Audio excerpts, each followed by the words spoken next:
এই সবাই চলে এসেছো, আমি কিন্তু দেরি হয়ে গেছে আসতে আমার।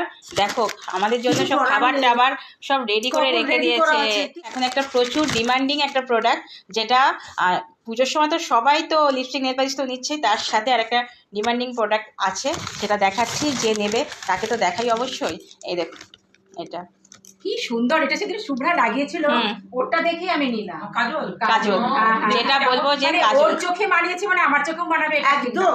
এই কাজলটা এমনই সুন্দর, যে চোখে দেবে তাকেই একদম মৃগ নয়না লাগবে। কজন আর এমন চাইতে পারে? তবে আমাদের এই মণ্ডপে যাবে, চোখে কাজলটা লাগিয়ে সবাই চেয়ে দেখবে। তার সঙ্গে একটা দারুণ হলো, চাটা কিন্তু বেশ ফুর্তিতে পড়লো। তো এই দেখুন এত মজা করে, আর এই বন্ধুরা সবাই আছে, প্রচুর শেয়ারিং করে আমার প্রোডাক্টের, প্রচুর শেয়ারিং করে দিচ্ছে, আরো আরো আরো ভালো কাজ হচ্ছে আমার। তো চলো এখন একটুখানি গল্প টল্প মজা, আর তার সাথে একটু খাওয়া দাওয়া